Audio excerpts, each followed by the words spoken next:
Seja muito bem-vindo ao podcast Psicologia 360.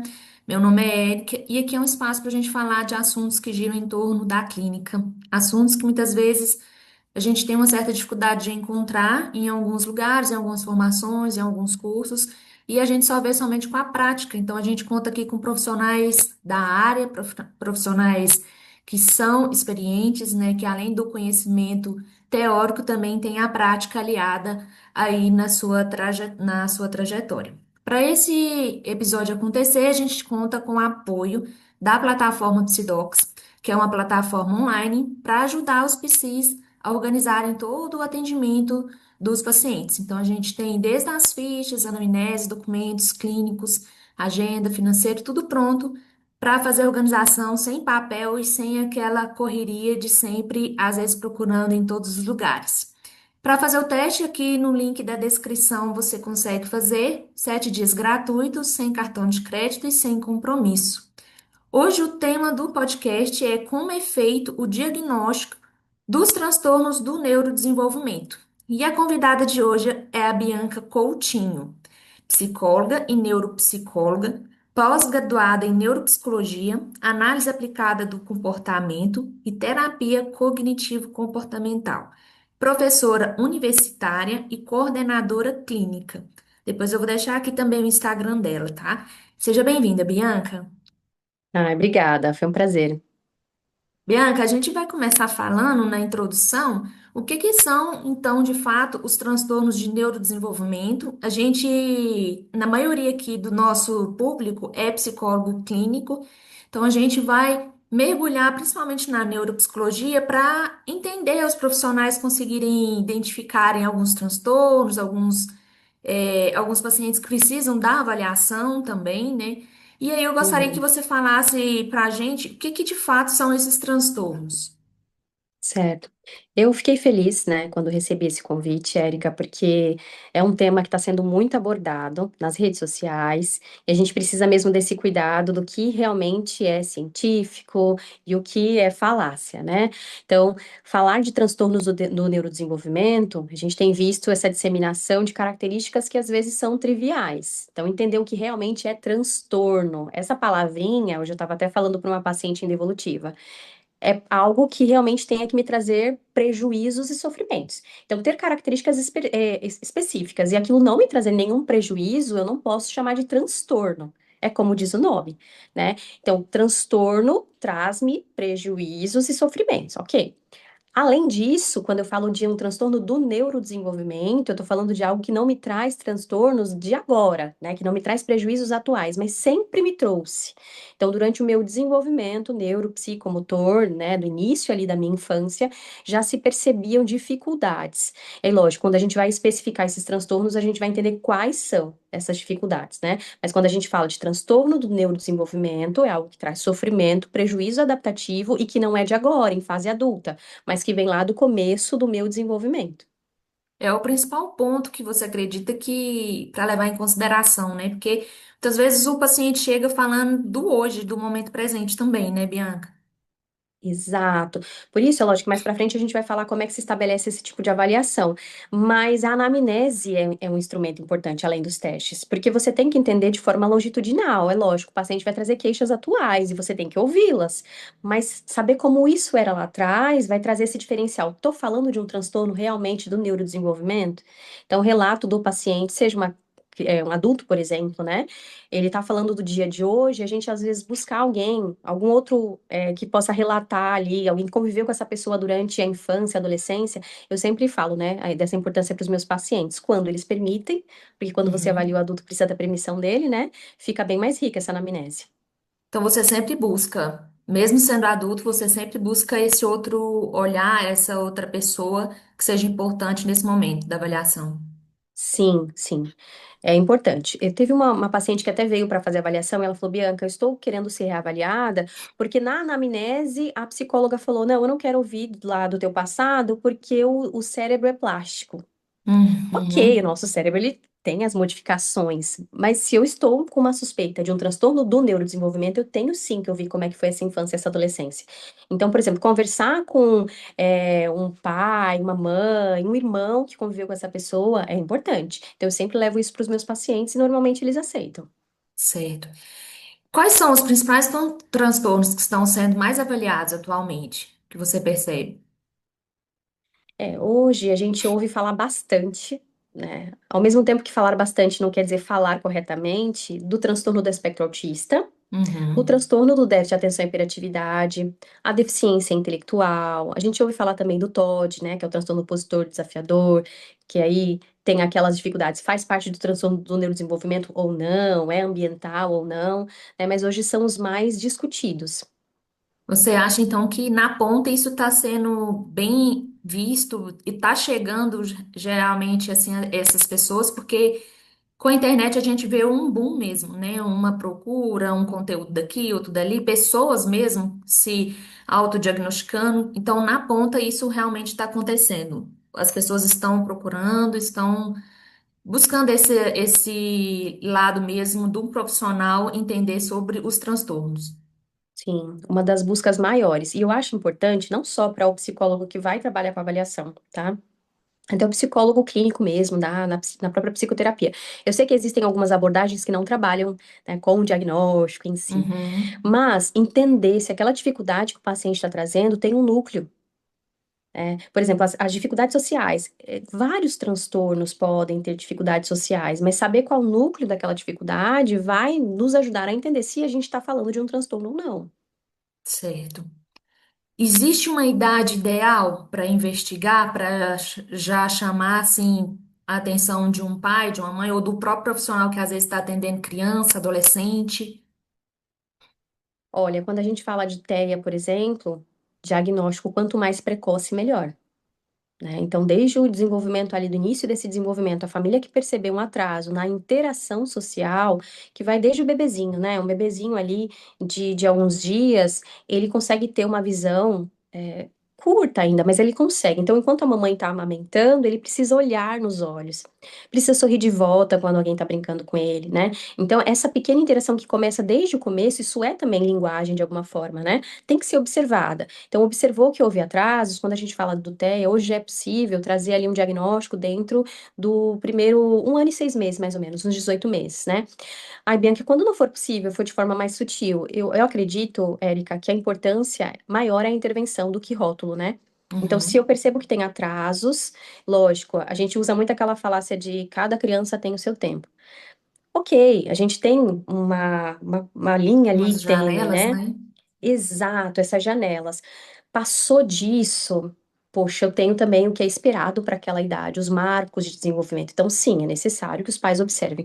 Agora, falando de TDAH, por exemplo. Não se fala diagnóstico de TDAH antes ali dos 6 anos, né, 5, 4 anos, porque é exatamente um transtorno que é dependente das funções executivas, que são Uhum. localizadas no lobo pré-frontal, que nessa idade ainda não está formado, né? É lógico que a formação mesmo vai ser na fase adulta, mas a gente espera que a criança ali a partir dos 6, 7 anos ela tenha um controle inibitório um pouquinho maior, a parte atencional também melhore. Então você não é correto, a não ser que seja muito exagerada aquela agitação, né? Que seja muito exacerbada. Caso contrário, os médicos, até nós, né, psicólogos, a gente aguarda ali até próximo aos 6 anos para o TDAH. A deficiência intelectual é outra, né? Porque a gente precisa juntar, segundo o DSM, um QI abaixo de 70 e funcionamento adaptativo também rebaixado. Então, a gente tem indicativos. Transtorno de aprendizagem, por exemplo, acabei não falando deles, mas é uma procura, né, bastante frequente na clínica para avaliação. Transtorno de aprendizagem, segundo o DSM, só a partir dos 8 anos a gente consegue fechar. Só que antes disso, a gente já consegue ter indícios. Então, a intervenção, hoje, ela é melhor do que o rótulo, tá? Então, saber que existe uma dificuldade, já intervir nela, é muito bacana. Para os colegas que estão nos ouvindo e que talvez estejam atendendo, né, criança, adolescente, o que que você poderia falar para eles? Ó, preste atenção nisso, e nisso e nisso, nos seus pacientes, que isso pode ser realmente um sintoma, um sinal de algum transtorno. Para os colegas, normalmente os pais que procuram a intervenção com a psicoterapia é com dificuldade emocional, né? Então, é Uhum. muito explosivo, tá agressivo, e aí, lógico, a gente vai entender o contexto, né? A criança, ela vai expressar por comportamento. Então, nem tudo é transtorno. Mas o colega precisa observar. Então, ok, na anamnese o contexto não está explicando, né? O contexto ali familiar não explica, o contexto escolar não explica este comportamento ou essa dificuldade. Aí é a hora de você levantar um sinalzinho de alerta, ir acompanhando, né? Eu tenho crianças que vêm a mim também com uma queixa, a gente faz intervenção, dá um período, poxa, a gente já orientou a escola, orientou os pais, alinhou rotina, e ainda assim a gente tem uma dificuldade. Vamos entender qual é o núcleo disso? Aí eu encaminho para avaliação. Certo. Acho que a gente entrou acabando falando mesmo da questão dos sinais, né, que costuma mais chamar a atenção das famílias que você trouxe. Esse aumento dos diagnósticos representa realmente mais casos ou mais conhecimento sobre o tema devido às redes sociais? Isso está sendo fechado no consultório, o diagnóstico, ou não? Existem pessoas, eu até costumo, Érica, quando eu vou iniciar uma avaliação, principalmente, aliás, em todas, né, seja adulto ou criança, eu sempre pergunto para a família, né, para essa pessoa, o que vai ser para você chegar ao fim desse processo e não ser o que você está pensando? Porque Ah, tem gente que vem crendo que não, eu tenho, e tem aham, gente que não, eu tô vindo aqui só porque a escola pediu, ou porque, né, o médico pediu, mas eu não acredito. Então, eu sempre pergunto para essa pessoa, o que vai ser para você se ao final a gente não encontrar um transtorno? Ou encontrar, né? Então, essa busca maior, eu acho que até diagnósticos com mais número agora sendo fechados, tem muitos motivos, viu, Érica? Por sim. exemplo, o autismo. A gente teve mudanças no DSM, então, a cada, né, novo, a gente está no 5 agora, revisado. Então, a gente tem agora uma amplitude. Antes, o que era lá o Asperger, a gente está incluindo no nível de suporte. Né? O que era chamado antigamente de esquizofrenia, a gente pode encaixar ali, às vezes, no nível 3. Então, nós tivemos uma amplitude, umas mudanças dentro do DSM. A gente teve também maior informação sendo expandida através das redes sociais. Nós temos também, hoje, com a tecnologia, crianças prematuras sobrevivendo em números maiores. Então, Isso. uma das causas ali também de transtornos são, né, uma Uhum, prematuridade extrema. Então, existem muitas causas. Existem diagnósticos sendo dados erroneamente? Infelizmente, sim. uhum. Né? Por isso, a importância de nós, profissionais, fazermos a nossa parte. Ao final, eu sempre falo para os pacientes, é como um exame, né? Então, pode ser que a gente não tenha, ou tenha um outro transtorno. Às vezes, a gente tem um transtorno de personalidade, por exemplo, e não um transtorno do neurodesenvolvimento. Tá? Então, sim, houve um aumento, existem N motivos para esse aumento, que vão desde coisas boas, que é a maior informação, expansão dessas informações, mudando também critérios diagnósticos, mas há laudos sendo dados de maneira errônea também. Certo. E entrando agora na questão da parte de como que funciona mesmo o diagnóstico, como que você começa uma avaliação? É a observação, a anamnese, então começando bem feita mesmo, quais dicas, né, de sugestões que você pode dar para os colegas para fazer realmente essa parte muito bem feita, né, bem estabelecida ali. A anamnese ela tem que ser feita sem pressa, né? Eu sempre separo um bom tempo para essa anamnese, o paciente ele chega até mim, eu explico como funciona o trabalho, normalmente pelas redes, né, WhatsApp, indicações, e eu explico como que funciona. Então, a anamnese, ela é um processo importantíssimo que vai para além dos testes. Os testes, eles não avaliam, né? Eles vão dar ali uma quantificação, só que se você não souber ler, interpretar, não adianta. Então, saber aplicar o teste é muito importante, saber corrigi-lo é muito importante, mas mais ainda é você saber interpretar. Então, a anamnese, ela te traz essa amplitude do... Opa, peraí. O paciente está me trazendo uma queixa. Eu costumo começar assim, né? Ouvir a queixa. O que que te traz até aqui? Por que que você, né, entende que precisa passar por esse processo de avaliação? Ou quando é ao filho também. E aí depois eu vou entendendo para onde que ele está indo, essas dificuldades, eu vou fazendo perguntas mais específicas. Então, se me traz dificuldades relacionadas, por exemplo, a uma interação social, eu vou puxando, né, informações. Ali desde, por isso conhecer critério diagnóstico é importante, tá? Então, Bianca, mas Uhum. existe uma anamnese específica para cada transtorno? A avaliação neuropsicológica, ela não é direcionada a um transtorno, ela é ampla. né? Então, existe uma anamnese. E aí você, com seu conhecimento, entendendo qual é a queixa daquele paciente, qual é a dúvida dele, qual é a dúvida do médico, né? Porque é importante quando tem um encaminhamento médico, você sanar aquela dúvida. Então, no seu laudo, você vai dizer se aquele transtorno que o médico apontou como hipótese foi ou não. E os porquês. Né? Então, na anamnese, eu faço uma anamnese completa ali, né? E vou fazendo algumas perguntas específicas também. Ótimo. Isso tanto online quanto também presencial. Essa anamnese, essa avaliação, junto com outros parentes, familiares também, você, mesmo online, você convida eles para participar. Não juntos, eu não faço Uhum, isso em conjunto. Então, se eu recebo um adulto, eu recebo ele primeiro, entendo o que está acontecendo, e aí eu faço essa pergunta, né? Você me permite conversar com alguém? Eu gosto de conversar com duas pessoas, tá, Érica? Então, alguém que convive atualmente, porque eu preciso entender se essa queixa que o paciente está me trazendo traz prejuízo ali para um convívio. Às vezes é um uhum. conjugue, né? Alguém que mora com essa pessoa, convive.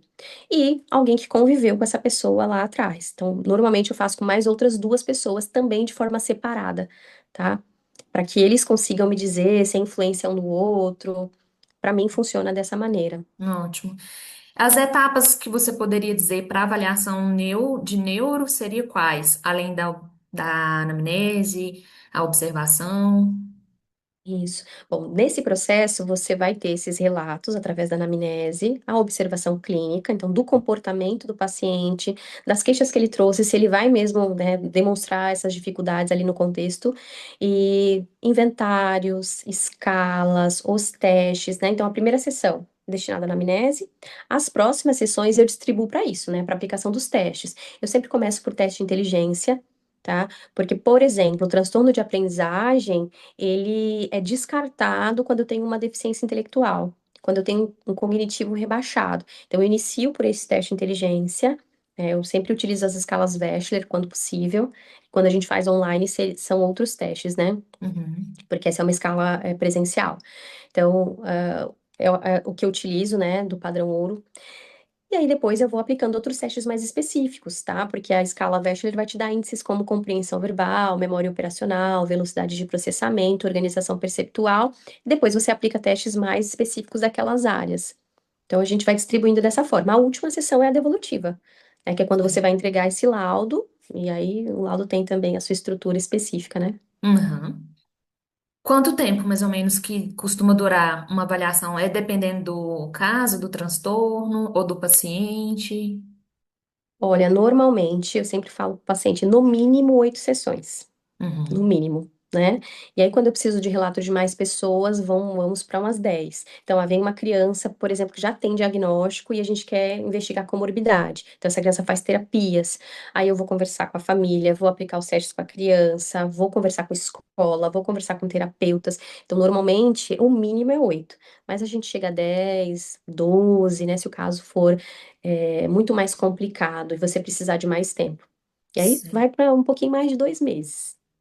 Uhum. Pra ir com calma, né? Sem pressa, para as emoções também se regularem, né? Porque é um processo também que às vezes o paciente já chega um pouco mais ansioso, né? Um tempo Sim, suficiente para estabelecer também, né, o vínculo, uma série de outras coisas, né? sim. Os testes utilizados, acredito que você falou também das escalas, né? No caso da inteligência, tem alguns outros que você queira falar sobre TEA, TDAH, que Uhum. você acha É como eu disse, importante? os testes, eles são. A gente precisa avaliar tudo, né? Independente da queixa do paciente ou da suspeita. Então, você vai avaliar, dentro de uma avaliação neuropsicológica, inteligência, memória, que são os processos mnemônicos, né? As funções atencionais, as funções executivas, cognição social, linguagem, desempenho acadêmico. Então, assim, para processo de inteligência, a gente tem as escalas Wechsler, né? Que é VAIS, VASI, VISC, depende da idade. Mas a gente tem outros testes também, né? Então, por exemplo, para crianças não verbais. Chega uma criança. Primeiro que o VISC, que é para criança, é só a partir dos 6 anos. Então, vem uma criança menor de 6 anos para você avaliar, você não vai aplicar o VISC. Então, qual o outro padrão ouro, né? Depois do VISC? Som R. O som R a gente tem ali de 2 a 7 anos e tem de 6 a 40 anos. Então, e como Uhum. ele é um teste que é de inteligência geral, mas não usa verbalização, então, para por exemplo, pessoas não verbais que se comunicam, né, tem a linguagem, mas de uma outra maneira não verbal, a gente aplica o som R. Tá? Então, esses são os testes de inteligência, normalmente padrão ouro, utilizados aqui no Brasil. E a gente tem outros testes, né? Por exemplo, de atenção, a gente tem BPA, né? É um dos mais Uhum. utilizados, que vai avaliar a atenção concentrada, alternada e dividida. A gente tem testes de funções executivas, o FDT é bastante usado também. A gente tem teste de atenção TAVS 4, que é bastante usado também em crianças. É que eles dependem da idade também, Da viu, idade, Érica? né? Tem isso, é. Uhum.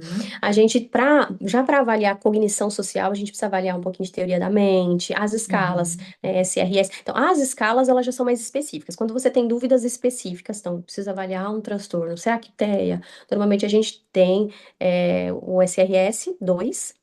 E aí a gente vai ter para pré-escolar, escolar, adulto, autorrelato, heterorrelato.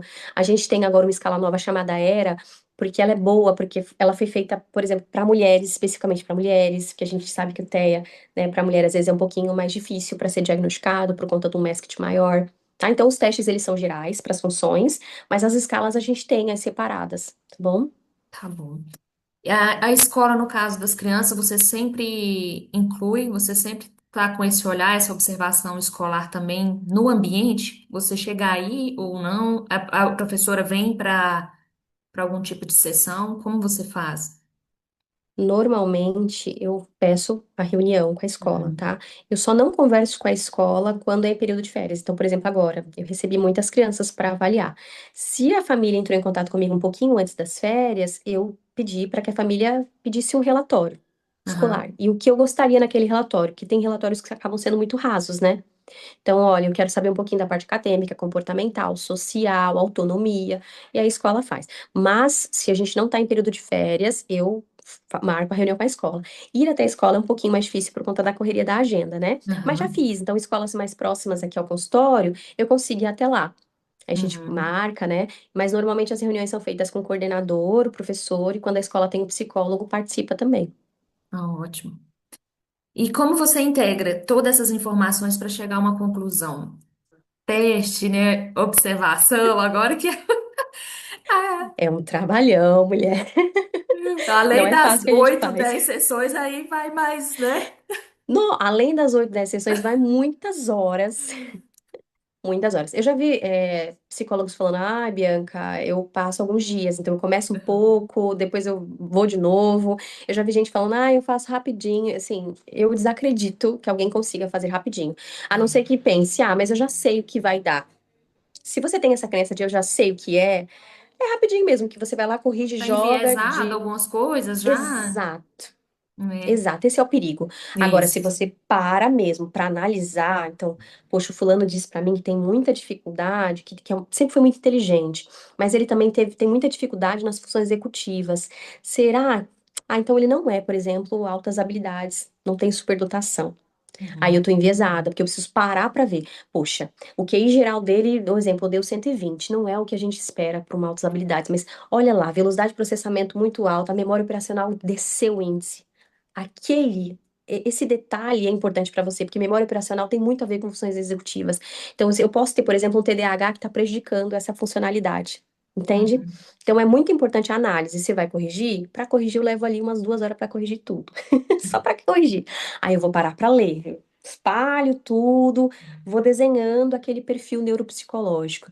Vou puxando com relato, as dificuldades desde quando começaram, por quê? Aí eu encontro o núcleo. Batata. A gente já sabe o que está acontecendo. Bianca, acontece às vezes de não saber? Pode acontecer, Uhum. né? Então, um paciente, por exemplo, que vem com um nível de ansiedade, depressão muito alta, um paciente que às vezes vem com o uso, né, de drogas ou algum entorpecente há muito tempo, Substâncias, né? é Medicação, sono, né? exato, medicação, alteração do sono, isso tudo pode, de alguma maneira, prejudicar, né, o resultado dos testes. Mas eu sempre coloco essas indicações. Então, vamos fazer assim? Vamos num processo terapêutico, vamos fazer um tratamento por um período, depois a gente retorna para avaliar. Então, quando eu Uhum. tenho ali uma pulguinha atrás da orelha, eu não descarto. Mas eu levanto ali essa luz, tá? Então, são muitas horas, Érica. A gente vai Nossa, passar. Não digo assim, menos de 5 horas eu não faço um laudo. Dá menos de bastante 5, trabalho. dá bastante. E você indicaria. a supervisão, né, no caso, para os colegas que estão com essa dificuldade, né, ou então estão começando com a neuro por agora. Seria o ideal, por exemplo, tá, bateu aquela dúvida, ou então sentiu que está enviesado, né, sentiu que está puxando para um lado que acha que está um pouco mais perigoso. A supervisão é um caminho, né? Muito. A gente sabe que, assim, formou psicólogo, você pode avaliar, você pode fazer Aham, uma avaliação neuropsicológica. Mas você deve? é, Essa é uma outra pergunta, tá? Porque é uma vida. Então, eu já peguei muitos psicólogos que não sabiam o que estavam fazendo, né? Então, sim, mas eu aprendi a aplicar esse teste. Ok, é, aplica, mas você sabe ler esse resultado? Então, a supervisão, quando eu iniciei, né, para neuropsicologia, eu já fiz o estágio na época da formação, então um pouquinho de experiência a gente já tinha, mas fiz a minha pós, né? A pós, ela te dá um conhecimento ali sobre os testes, sobre os transtornos, mas ainda assim é a prática clínica é que te dá verdade. esse Isso aí olhar, eu concordo. né? Então, você começa a praticar, só que não começa sozinho. Começa com alguém te ajudando em supervisão. Por mais que você ache o caso simples, a gente nunca sabe o suficiente, Uhum, tá? Então, a supervisão vai te dar essa luz. Ah, cara, nossa, eu não tinha visto esse ponto aqui. E aí você tem um direcionamento melhor para aquele caso. Porque, querendo ou não, é o seu nome, né? isso. Para quem quer ali começar na neuropsicologia, o seu currículo é o seu laudo. O seu laudo ele vai ser lido por outras pessoas, tá? Então, já peguei laudos bem feitos, laudos não bem feitos, que não diziam nada, né? E Uhum. era o nome daquela pessoa. Os médicos vão encaminhar? Provavelmente não vão. Não, É, e se exatamente. bobear, ainda vão pedir para reavaliar para um outro profissional. Então, o seu laudo é o seu currículo. Garanta que ele está muito bem feito. Faça a supervisão. É isso. Você tocou num ponto muito importante. A gente teve uma participação de um médico psiquiatra aqui, e esse foi um dos pontos que ele tocou, a questão da confiança no profissional mesmo, né? Então, o que chega para eles realmente, às vezes, não tem uma devolutiva, né? Não tem uma continuação de trabalho que poderia haver ali, né? Outros pacientes, enfim, uma continuação por conta dessa questão mesmo de um laudo, de um encaminhamento, e às vezes até o que ele colocou foi o que você disse no início, a suspeita. Isso também pesa muito, né? Então, assim, até na palavra suspeita a gente deve tomar um certo cuidado, porque é uma vida, igual você falou, e o paciente muitas vezes leva aquilo a ferro e fogo, né? Mesmo a gente usando essa palavra, então, traço, suspeita, isso até mesmo para o paciente tem um peso, e a nossa palavra, igual você disse, o nome para o paciente ali, ele às vezes não entendeu muito bem que é só uma característica, um traço, e que de fato existem outros pontos para serem avaliados, né? Então, tomar bastante cuidado também. Sim. A diferença, Bianca, de avaliação psicológica com a neuropsicológica. Também acredito que tem bastante confusão, porque hoje a gente vê profissionais, às vezes, fazendo avaliação para porte, né, de armas, outros segmentos, e que às vezes acredita que pode estar fazendo avaliação para neuro, né? Então, queria que você falasse para a gente aí um pouquinho dessa diferença. Uhum. Ó, a avaliação neuropsicológica, ela é uma avaliação psicológica, né? Então, ela é um dos ramos da avaliação psicológica. Tanto que o laudo, ele vem escrito, né? Laudo psicológico de avaliação neuropsicológica. Esse é o título do laudo, né?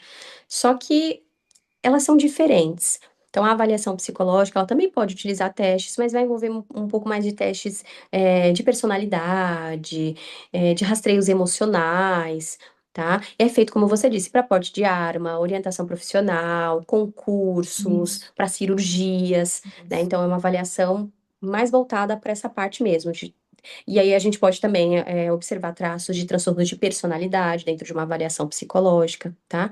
A Uhum, avaliação neuropsicológica, que é uma avaliação psicológica também, né? Mas ela vai trazer ali aspectos mais desse funcionamento cognitivo. Então, ela também avalia emoção, comportamento, né? Mas ela tem esse viés da cognição onde a uhum, gente vai entender um pouquinho mais de como esse cérebro funciona e como esse funcionamento influencia no cotidiano dessa pessoa. Então, aí ela é mais voltada para transtornos do neurodesenvolvimento, né? Então, dá para se avaliar também transtorno de personalidade. A gente às vezes acha, por exemplo, que eu, como um psicólogo clínico, estou acompanhando meu paciente há muito tempo, eu não posso, por exemplo, levantar uma suspeita de um transtorno de personalidade ou fazer uma avaliação psicológica. Pode também, né? Você Uhum. tem, às vezes, até mais sustentação do que o neuropsicólogo que vai ter só 8, 10 sessões ali com o teu paciente, e você está com o teu paciente há 1, 2 anos. Então, você tem muito mais Uhum. informação até para falar sobre isso. Certo. E quando que encaminhar para um neuropsicólogo? Quais indícios, né, comportamentos, o que que pode às vezes chamar a atenção dos colegas que estão nos ouvindo? Ou não, eu acredito que tem um paciente que então eu devo encaminhar para avaliação.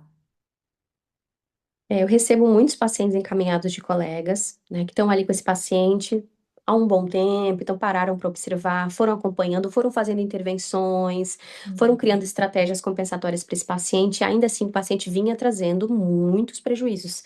É como se não melhorasse, sabe? Então a gente tem que observar.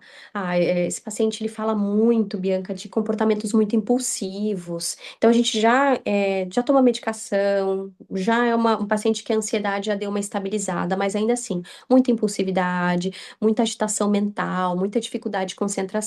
Então você percebeu os indícios daquela queixa, sabe? Quais as dificuldades que tem por trás daquela queixa. E aí, olha, não, então já não é mais uma via só da terapia. Eu preciso de uma avaliação. Eu faço isso, como eu disse também, né? Então, eu tenho até um paciente que eu tô com ele há um tempinho e eu via que as questões sociais, elas estavam para além de uma baixa autoestima, né? Para além de uma autocrítica, existia uma cognição social que estava prejudicada. Então, vamos tentar entender se essa dificuldade, por exemplo, na interação, ela tem a ver com mais com uma depressão, porque era um paciente que eu via Uhum. com quadro depressivo, mas se também não tem um núcleo que vem antes disso, se a depressão é só uma comorbidade. Aí a gente faz esse encaminhamento. Ótimo. E quando apenas o acompanhamento psicológico é suficiente? Que você vê assim que não precisa de uma avaliação, pode dar continuidade normalmente com a psicoterapia. Se é um paciente mesmo que do processo terapêutico já pode permanecer.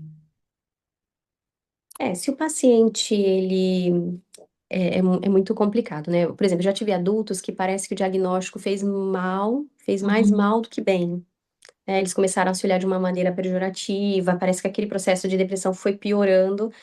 Não sei se talvez faltou uma psicoeducação, dele entender que, olha, que não é uma doença, é só tá explicando por que que você tem essas dificuldades. Então, às vezes falta também isso, né? Se você só Aham. joga ali a informação pro paciente, aquilo assusta. Então, precisa de uma Isso. psicoeducação. Então, quando o processo terapêutico é o suficiente, é quando você está vendo que resolve, está resolvendo, né? A gente tem feito estratégias e o paciente está aderindo bem a essas estratégias. Não é todo paciente que não adere também que tem transtorno. A gente sabe que tem pessoas que têm Uhum. dificuldade, né? Elas Sim. estão no processo, mas parece que não querem seguir o processo por N motivos. Isso. Então, existem pacientes que só o processo terapêutico resolve, sim, tá? É Uhum. lógico que eu preciso ter uma equipe, às vezes, envolvida nisso. Então, médico, às vezes um Isso. psiquiatra, para acompanhar com medicação, tá? Mas por isso, psis, né, que estão nos ouvindo, mesmo os que não vão seguir para a neuropsicologia, precisam conhecer de transtornos. Precisa, Uhum. porque você pode estar tentando ali cuidar ou ajudar um paciente que tem um núcleo que não é só mudança de comportamento, mudança de mentalidade, existe uma dificuldade para além disso. Isso. E permanecendo assim um pouco nesse tema, mesmo se o paciente está evoluindo bem na psicoterapia e às vezes passou ali uma suspeita com o profissional de um TEA, de um TDAH, mas ele está evoluindo. O que que você Uhum. indicaria nesse caso? É o que eu disse, né? Você precisa entender se às vezes um diagnóstico ali para ele faria bem ou mal. Ah, Bianca, quem me ouvisse podia dizer, mas Bianca, a pessoa tem que saber se ela tem um transtorno ou não, nem né? sempre. Se, estou falando de um adulto, por exemplo, a vida dele está funcionando bem, ele tinha dificuldades, a gente criou algumas estratégias, está muito bacana, ele não está sentindo prejuízos. Será que seria mesmo, né, Entendo. melhor para ele agora? Mas você pode abertamente conversar também, né? Olha, eu vejo que você apresenta algumas dificuldades, você gostaria de fazer avaliação, mas você precisa entender se realmente aquilo faria bem para o teu paciente, tá? Agora, não, Bianca, eu vejo que muita dificuldade, apesar de a gente estar evoluindo, ainda assim, parece que aquilo não se encaixa, falta alguma coisa, ele precisa entender, né? Ou da história É. ali de trás. Vamos fazer avaliação. tá? Para alguns pacientes faz muito bem, para outros, como eu disse, acho que por Isso. dificuldade com essa psicoterapia parece que faz um pouquinho mal, então precisa entender. Ótimo. Entrando na questão do TDAH, como que diferencia a desatenção comum de um transtorno? O que mais Como eu chama te falo, atenção, né? assim, é difícil também, né? É difícil. Ai, é É muito difícil. difícil. É por isso que a análise, você conversar muito com o teu paciente, né, a anamnese. Então, veja, eu tenho um paciente que vai chegar e vai dizer, olha, eu tô fazendo muita coisa ao mesmo tempo, a minha vida tá uma muvuca, eu não durmo bem, eu não me alimento bem, eu não pratico exercícios. Tá. Provavelmente os testes de atenção dessa pessoa vai dar rebaixado e ela vai ter queixas mesmo. Tem muita, assim, muitas pessoas que vão estar nos ouvindo aqui, Érica, que vão dizer, gente, eu tenho isso. Vai se Eu tenho isso. identificar. Uhum. Exato, porque a gente tem, né? Esses dias eu até falava com a minha psicóloga, eu falava, menina, às vezes as palavras me fogem, que coisa, é memória. E aí eu paro para olhar a rotina, não, trabalhando demais, né? Lendo demais, então você dorme pouco. Lá atrás não tinha esses indícios, então não. Então, quando a gente fala de um transtorno, diferenciar o que que é uma desatenção comum e uma desatenção que pode ser um transtorno, a gente precisa ver de forma longitudinal. Como é que era isso lá atrás? No começo do desenvolvimento, teve dificuldades pedagógicas, né? Teve Uhum. dificuldades sociais que tem que trazer prejuízo. Bianca, mas tudo TDAH teve dificuldade pedagógica? Não. Porque vão ter pessoas, por exemplo, que vão ser muito inteligentes e isso vai compensar de alguma forma. Então, por isso a avaliação ela vai destrinchar, a gente vai entendendo todos os perfis, os índices, para observar. É uma desatenção comum? Então, por exemplo, tem gente que tem muita falta de vitamina, Isso. né? B12, por exemplo. Afeta, né? Uhum. Exato. Então você precisa falar, ó, como é que estão aí? Como é que estão os exames? Tá? Precisa O entender tudo cortisol, isso. né? O estresse vai também influenciar uma falta de atividade física. Exato. O excesso de telas Isso. é muito importante. A gente tá, não só crianças, adultos, com uso excessivo de telas, cai a atenção, tá? Então precisa ser uma avaliação bem cuidadosa, Bem tá? cuidadoso. Tem algum erro que você observa com muita frequência dentro da avaliação que chega para você, que você poderia compartilhar com outros colegas que poderia ajudar, né, mesmo para falar assim, olha, vamos tomar um pouquinho mais de cuidado em relação a isso? Algum erro que você acha que poderia compartilhar? Existem, né? Eu acho que nós, profissionais da psicologia, precisamos nos ajudar. Então, Isso. ajudar é fazer um trabalho bem feito, para que as pessoas Uhum. confiem cada vez mais, né, no nosso trabalho. Então, se você vai citar, por exemplo, que você aplicou um teste no laudo do teu paciente, você tem que realmente ter aplicado aquele teste, Ah, né? tá. Já supervisionei E não aplicou. psicólogos. Falei, Uhum. mas ué, por que que você citou? Ah, porque esse teste, ele é padrão ouro, ele tem nome. Eu falei, mas você não pode, né, dizer Uhum. que fez algo que não fez. E aí você vai falar daquele resultado, ele é verdadeiro? Então você precisa, né, ser ético. Acho que Isso. começa por aí, ético. O nosso laudo, ele tem que estar ali detalhado. Então, existe uma estrutura correta. Então, eu vejo muitos erros de estrutura de laudo.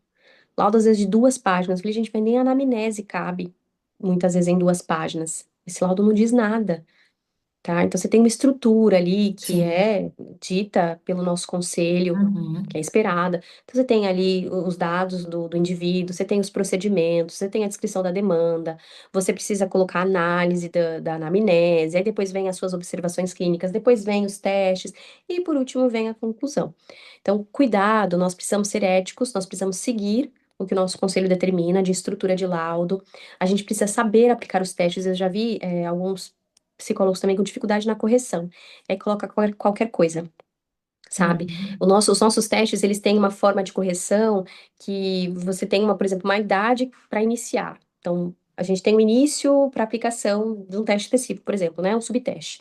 Só que quando você for corrigir e somar, você tem que somar os anteriores também. Então, eu já vi, né, alguns psicólogos fazendo a somatória só daquele item para baixo, e aí no final deu um cognitivo rebaixado, e eu fui corrigir novamente com ele e falei, não, não tá correto.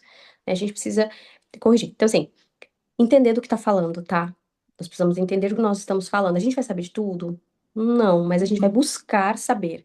Isso que Sim. importa. Ter o máximo de segurança possível, né, com os dados, com as informações. E depois que o paciente recebe o diagnóstico, dar-se início à reabilitação ali mesmo? Como que é feito? Como você sugere também um paciente que está, às vezes, procurando os profissionais com o laudo na mão, né, com o diagnóstico? Como que a gente recebe esses pacientes? É.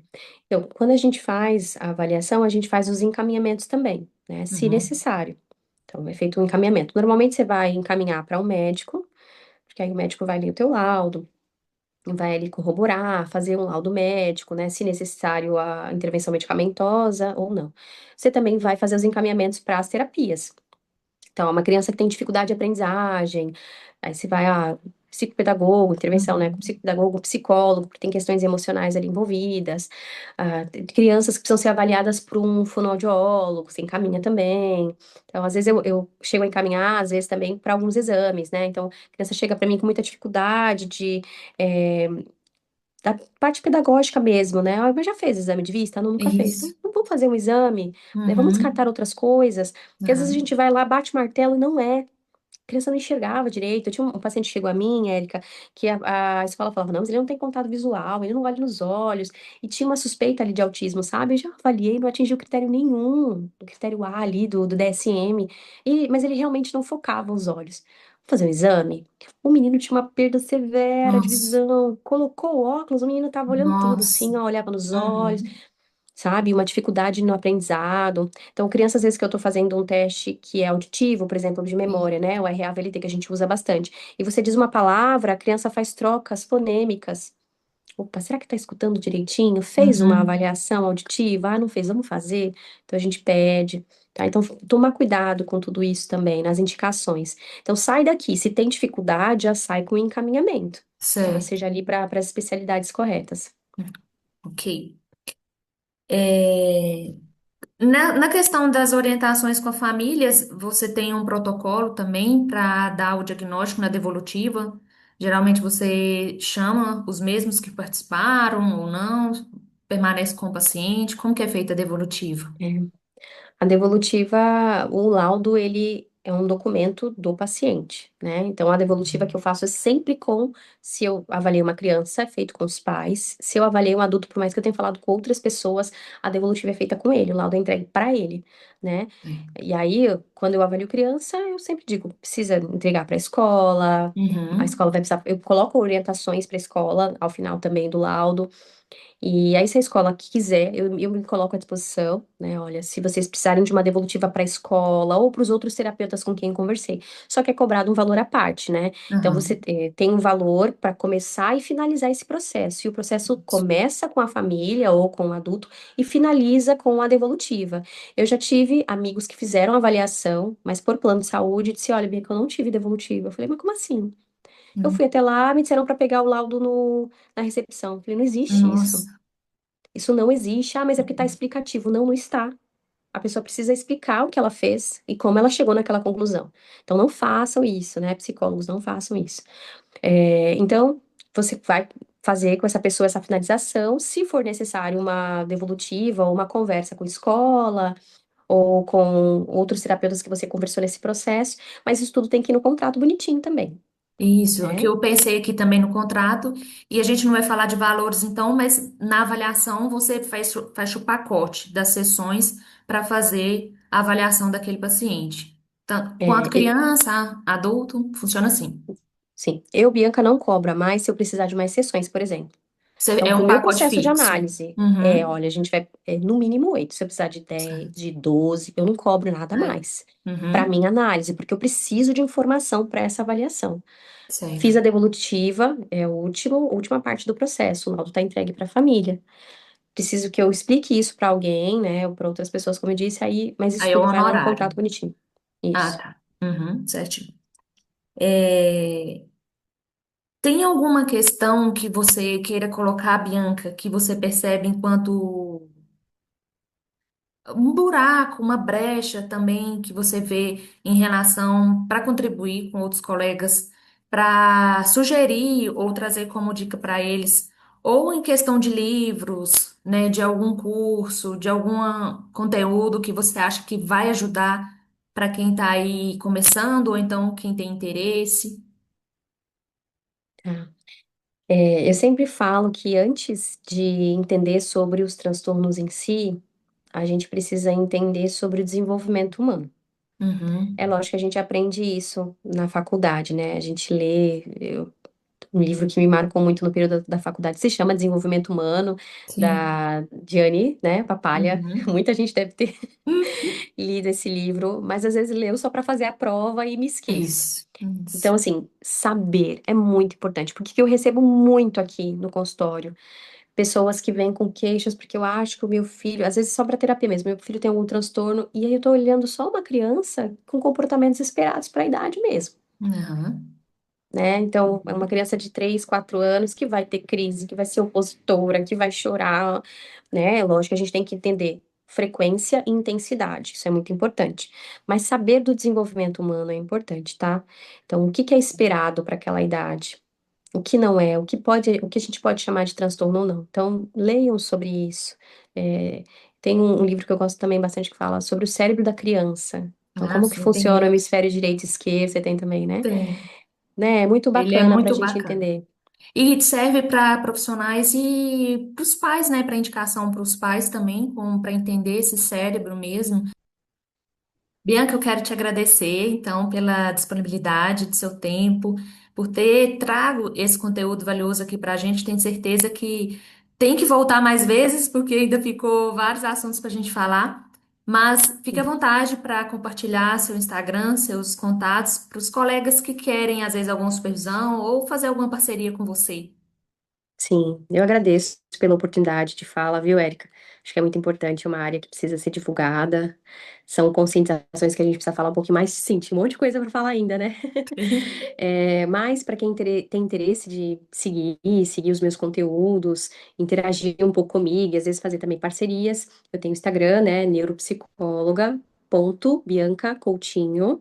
Então me segue lá. Vou seguir de volta também, né? Os amigos. Acho que é bacana a gente ter essa linha de força um com o outro. Muito obrigada. Eu vou deixar aqui o contato da Bianca também. No folder também vai ter o Instagram dela. E quem assistiu até o final, se inscreva aqui no canal, compartilha o conteúdo com outros colegas que podem ser ajudados também. E Bianca, volta mais vezes.